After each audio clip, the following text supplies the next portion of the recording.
สบายดีพี่น้องสบายดีท่านผู้ชมห่างหายกันไปโดนบ่ได้คอยถ่ายคลิปวันนี้เฮาอยู่บ้านน้ำมวงเนาะพี่น้อง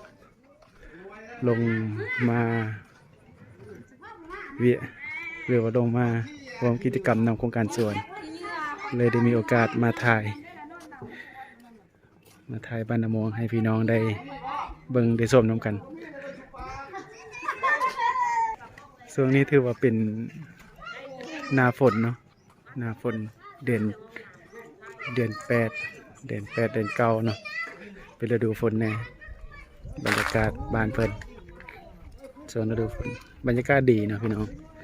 แต่ว่าเส้นทางมันก็สิเปื้อนนิดนึงถือว่าเป็นฤดูฝน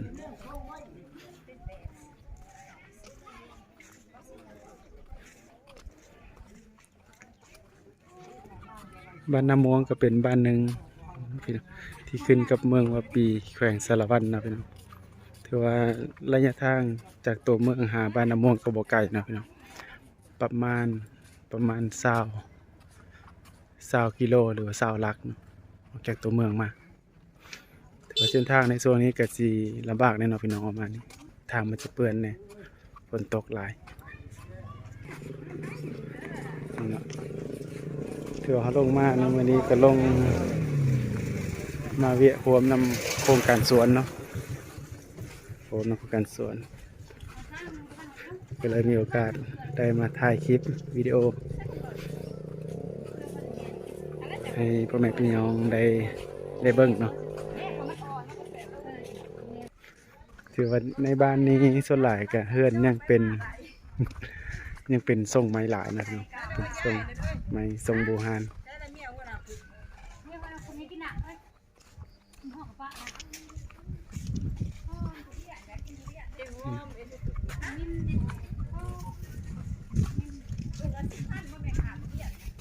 ตัวนี้เส้นทางถือว่าจะเป็นเส้นทางภายใน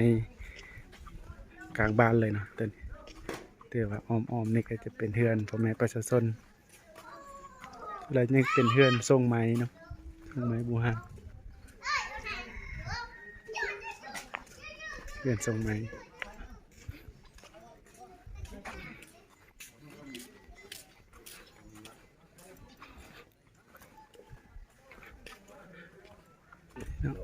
เฮือนทรงไม้แล้ว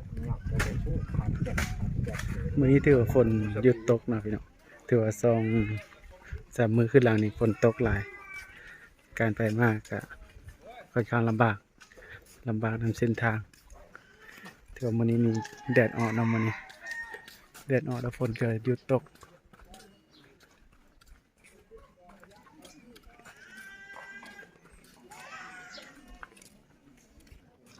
นี่จะเป็นวัดนะพี่น้องวัดบ้านนาม่วง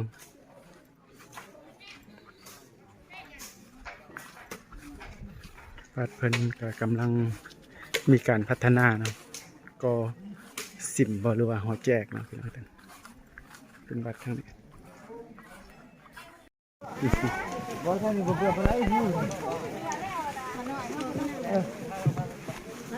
ดอกปลาเหลาเนาะเปื่อน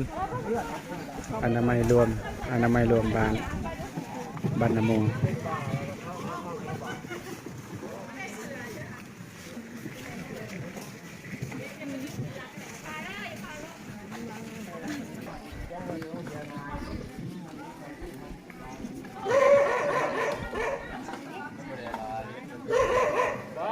ลงสร้างกิจกรรม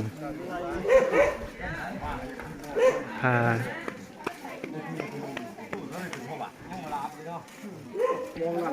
พ่อแม่พี่น้องชาวบ้านนาม่วงอนามัยรวมบ้าน